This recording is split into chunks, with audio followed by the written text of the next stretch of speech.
It is not the ship so much as the skillful sailing that assures the prosperous voyage. Poignant words from American author George William Curtis. Today we celebrate World Maritime Day under the theme, MARPL, at 50, our commitment goes on.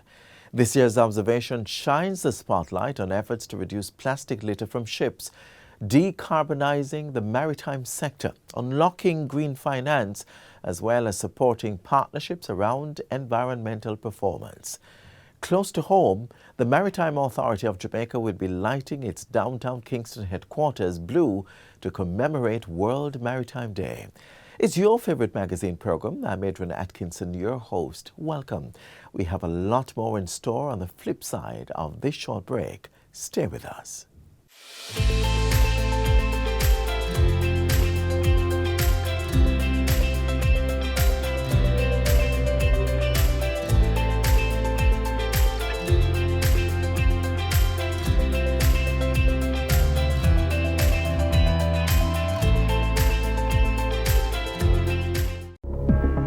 Mosquitoes can spread diseases such as dengue fever. Common symptoms of dengue include fever, severe headache, pain behind the eyes, muscle pain, joint pain, skin rash, nausea, and vomiting.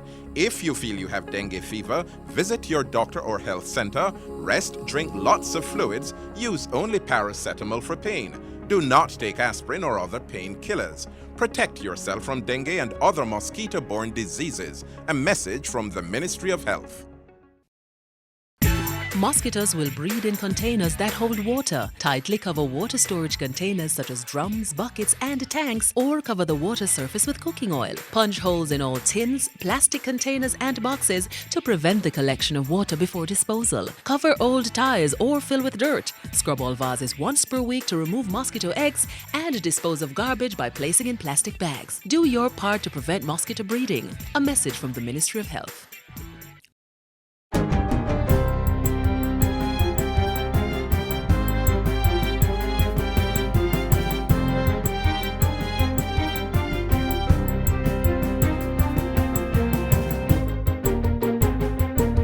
Good day, I'm Theodore Henry, and this is your JIS News for Thursday, September 28, 2023.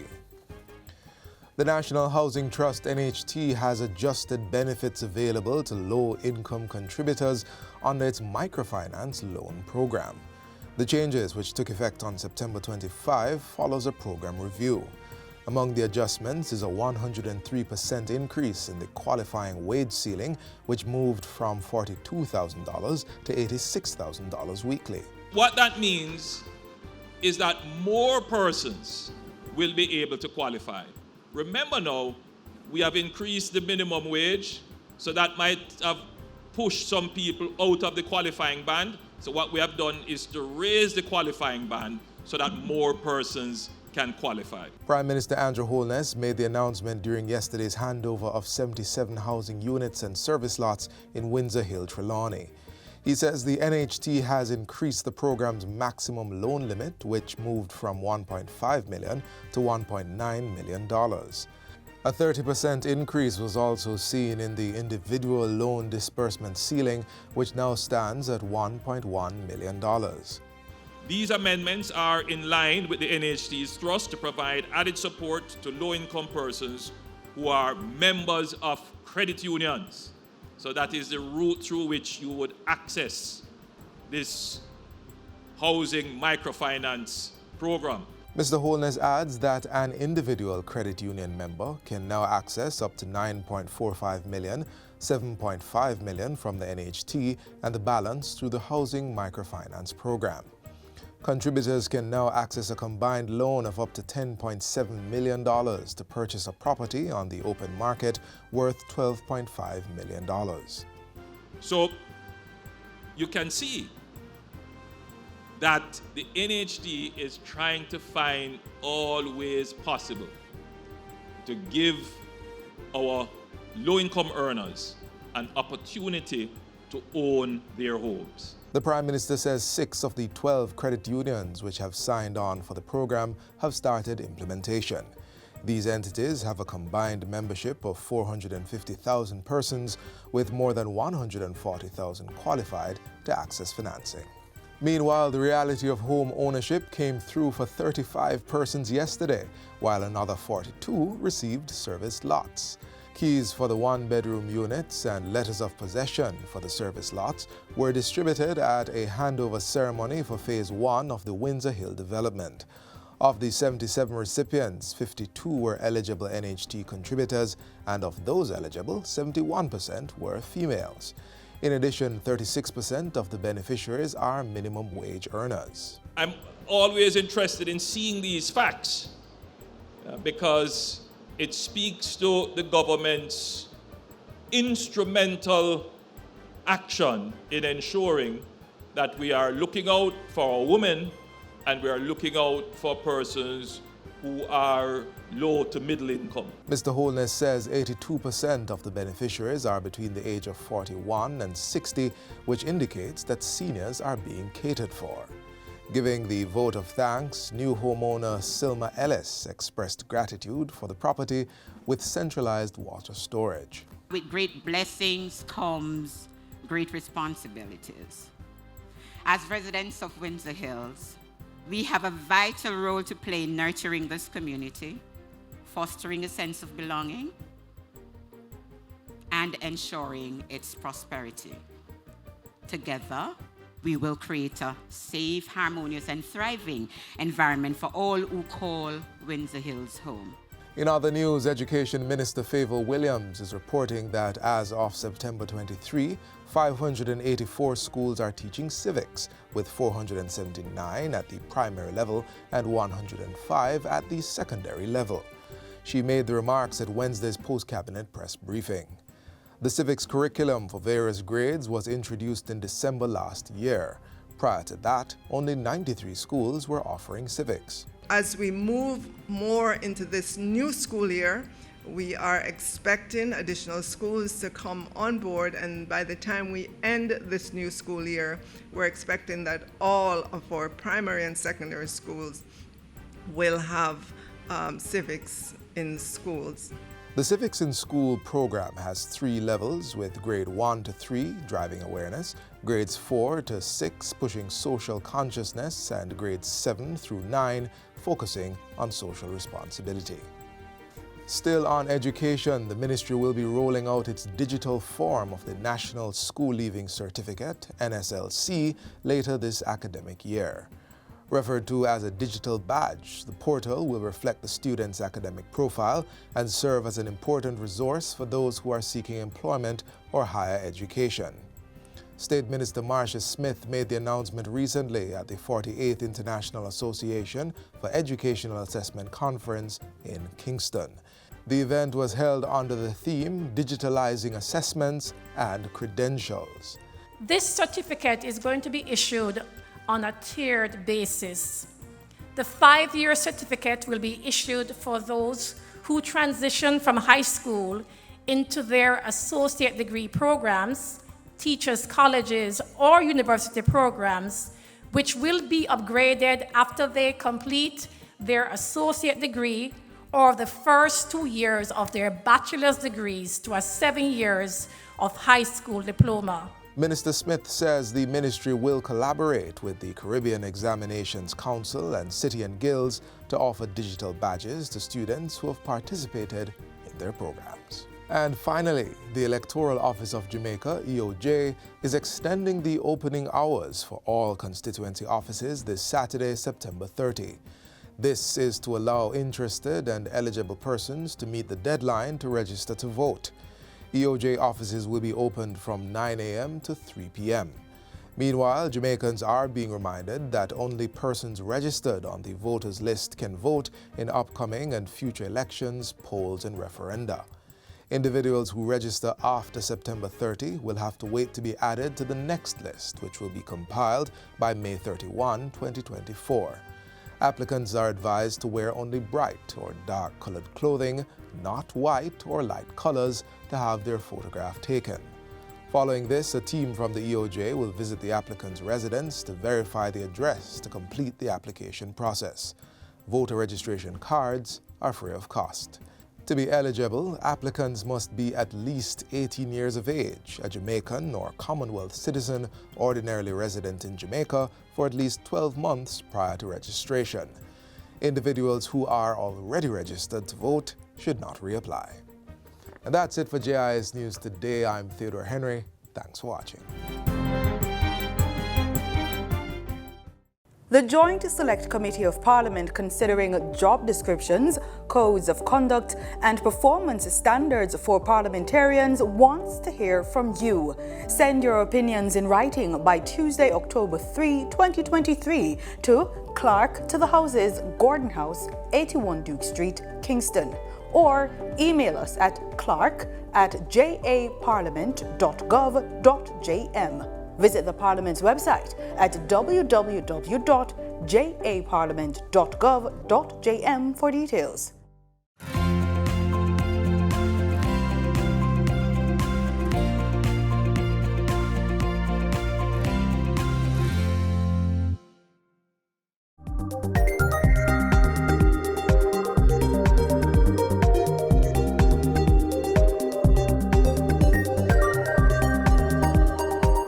Surrounding our island is the rich turquoise water of the Caribbean Sea. This body of water has provided us with the opportunity to develop our economy through the lucrative maritime industry. Let's turn through the pages and see the strides we have made. The seas call them home, home, where the northeast trade winds dance through the sounds of reggae, where the cockpit country shadows the world's fastest man, the vanguard of the Caribbean. The seas call them home, home to Jamaica. Jamaica is the third largest island in the Caribbean and the largest English-speaking island state, with the seventh largest natural harbor in the world, essential for a robust shipping industry. Jamaica also has the second largest transshipment hub in the Caribbean. These developments are driven by a commitment to honor the international maritime conventions that Jamaica has signed, establishing a maturing partnership with the International Maritime Organization, IMO. This partnership brings consistent advocacy for the maritime interests of Jamaica, the Caribbean and the small island developing states and the least developed countries. The seas carry them on, shaping an expansive and progressive maritime vision, fueling a structure and infrastructure of container, cruise and bulk cargo ports, maritime administration and ship registration, maritime education and training. This vision led to the expansion and upgrading of port facilities island-wide to capitalize on additional trade and larger ships accessing services through the newly expanded Panama Canal. The expansion positions Kingston as one of the region's major ports. The Port of Kingston is also equipped to offer a range of maritime logistical services. For example, operating as the regional hub for vehicles delivered to 23 destinations in Central America and the Caribbean. Through German Ship Repair Services Jamaica, the island also offers wet dock repair services and plans full ship repairs with a floating dry dock. Jamaica's commitment to a greener maritime environment guides its fuel diversification with the use of clean fuels, including natural gas. The prevention of maritime pollution is also integral in policy initiatives. As part of this thrust, Jamaica is now acceded to the Ballast Water Management Convention 2004 and is also the lead partnering country in the IMO's Global Ballast Partnerships Program. Bunkering is another key element of Jamaica's position as a major shipping center. We supply bunkers not only for vessels calling at Jamaican ports, including cruise ships, but also for those transiting across the wider Caribbean. Falmouth, Montego Bay, Ocho Rios, Port Antonio and Kingston, 5 cruise shipping ports, with the Falmouth Pier being purpose-built for the largest cruise ships in the world. These major cruise ports offer a full range of cruise passenger facilities and services. Awarded the world's leading cruise destination, Jamaica's unique attractions, diverse tourism, and numerous recreational and cultural activities are equal sources of attraction for the creme de la creme of the seas, Royal Caribbean's Harmony of the Seas, the world's largest cruise ship, and other major cruise lines.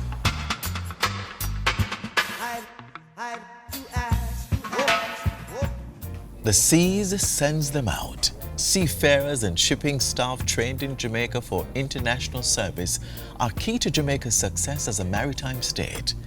The Caribbean Maritime University, CMU, is the sole IMO-recognized maritime training institution in the English-speaking Caribbean for the training of officers. The CMU is now poised to satisfy the region's demands in the expanding maritime and logistics sectors with the opening of 5 satellite campuses. Through partnership with the Technical Cooperation Division of the IMO, Jamaica helps countries in the region meet their obligations under the International Convention on Standards of Training, Certification and Watchkeeping for Seafarers. Jamaica has also chaired for 10 years at the IMO, the organ responsible for the international rules for standards of training for seafarers. Jamaica is committed to reducing substandard shipping in the Caribbean. In addition, Jamaica is host to the International Seabed Authority. 25 states now have permanent missions to support the regulation and control of all mineral-related activities of the authority. Partnering with the IMO Program of Integration for Women in the Maritime Sector, Jamaica has helped to mobilize maritime women in the region and strengthened their contribution to the safety, security, and environmental protection of the maritime industry. Jamaica has also hosted the inaugural Regional Women in Maritime Association WEMAC conference. The seas carry them through. Jamaica's long-standing advantages, highly developed shipping expertise, and a skilled and educated workforce has seen our maritime sector blossom into an invaluable resource for the Caribbean and the region. A maritime state, a maritime home, bridging the IMO with the Caribbean and the Americas. Let's get together and feel alright. Nutritious food, succulent dishes, superior workmanship, and excellent service. Jamaica is on the go. Let's grow what we eat and eat what we grow. Let's harness the indomitable spirit of our most valued resource, our people. Let's support our local businesses. After all, buying Jamaican means building Jamaica. Original.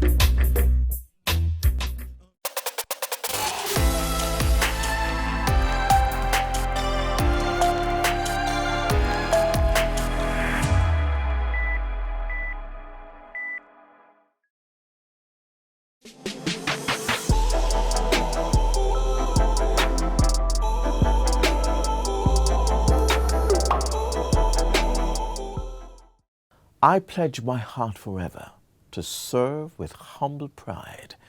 The song many of us grew up with and a song many seek to live out by becoming a Jamaican national. There are 4 ways non-nationals may be granted Jamaican citizenship. Let's go through the process.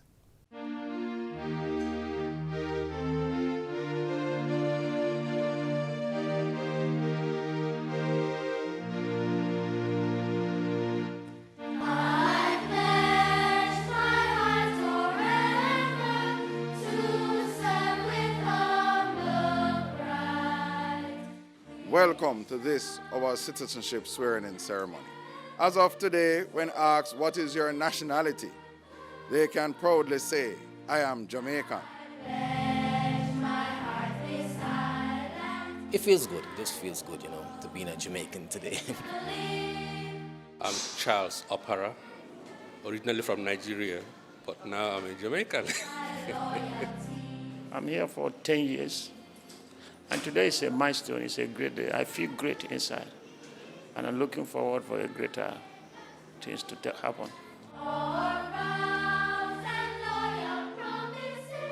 This step you have taken shows that how much you have embraced Jamaica as your new home.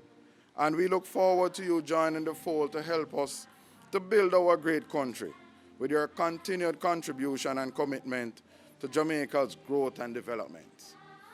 As Jamaicans know, you have the rights and privileges of any person who is born in Jamaica. Respect it and treat it well.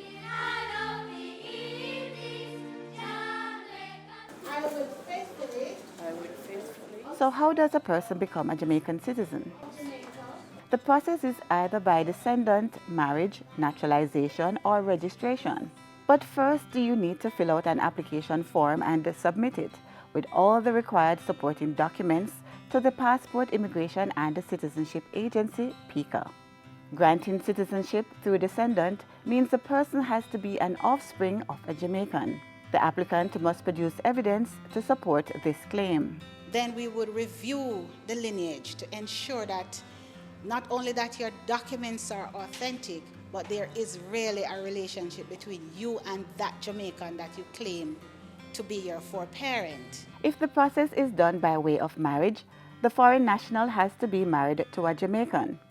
Commonwealth nationals usually apply through the registration process, and they would have to be living in Jamaica continuously for 5 years. Registration is also done for persons who are born in Jamaica but were not registered at the Registrar General's Department.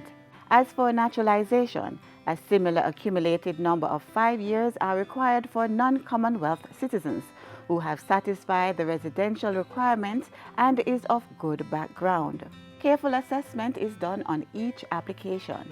If when we conduct our due diligence, we find that you are unsuitable to be incorporated in the fabric of Jamaica, meaning that you have a bad criminal background, meaning that you are likely to become a nuisance or any of that sort, then the minister who has the responsibility to confer citizenship has the right to say no.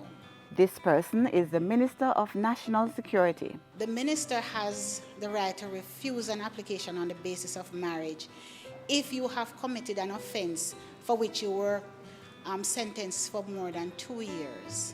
And the same thing for registration and naturalization. We look in your background to see what kind of person are you, what kind of contribution you would be now making should citizenship be granted. PICA also collaborates with the Ministry of Labour and Social Security to verify information. With the Ministry of Labour, we work together to ensure that you who come to us for registration as a Commonwealth citizen or naturalization and you are employed, that you are properly operating under the Work Permit Act. So there is no breach of any law for the persons who are considered. They must be good citizens from the start.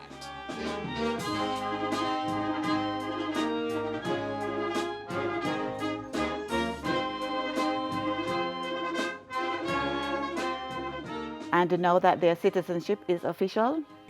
I'm lost for words. It feels good. It feels good. Excited. You make you feel like, well, you accomplished something. You're there. It's official now. You could say it in your mind that you're a Jamaican, but now you have the official proofs that I'm a Jamaican. Today marks a very important day in my life, in the sense that for the past 9 years I've been living and working for the government and people of Jamaica. They have accepted me, having applied for the citizenship. And now I feel at home, fully relaxed, that I can now be with them in the land we love. I always have a passion for Jamaica. It's like my home. There's something like a DNA connection with Jamaica. As a resident, I have always tried to better my community, my neighborhood. As a citizen, I will aim at helping out and taking care of this paradise with all the resources at my disposal. These persons are a representation of the Vision 2030 for Jamaica, which is Jamaica should be the place of choice for people to live, work, raise family, and do business.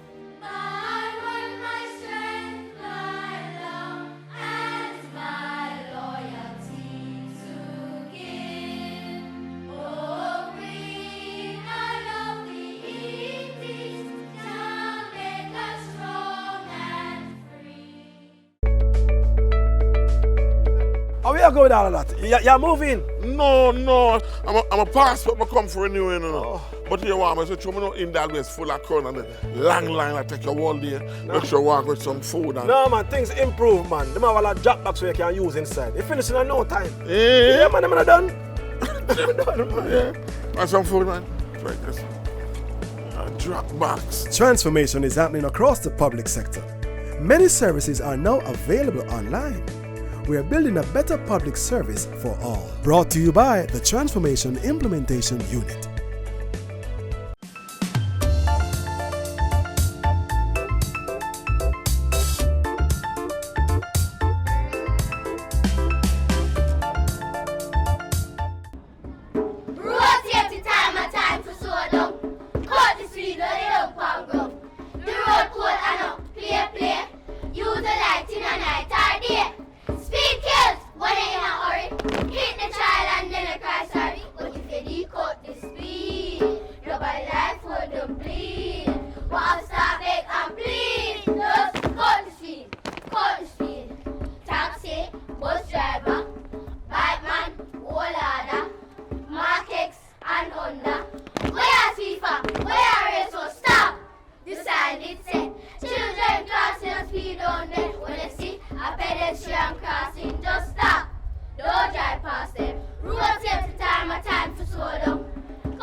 Motorists, please look out for us when we're crossing the road.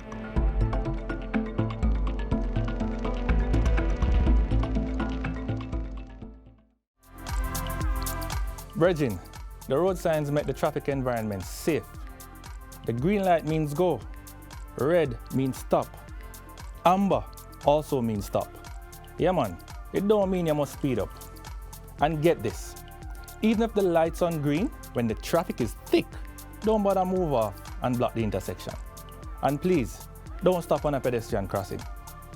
Look out for children, the disabled and the elderly. Follow the signs so they all can arrive alive. Be a good road user. Obey the road signs and look out for each other.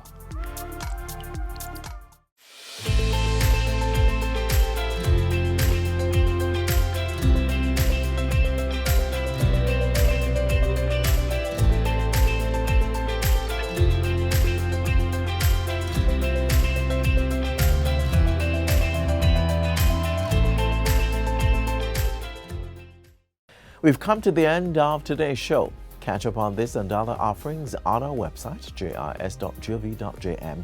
Do join us again tomorrow, same time, same place for more interesting stories.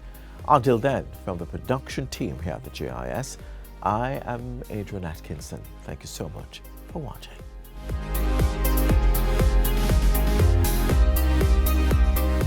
This has been a production of the Jamaica Information Service, the voice of Jamaica.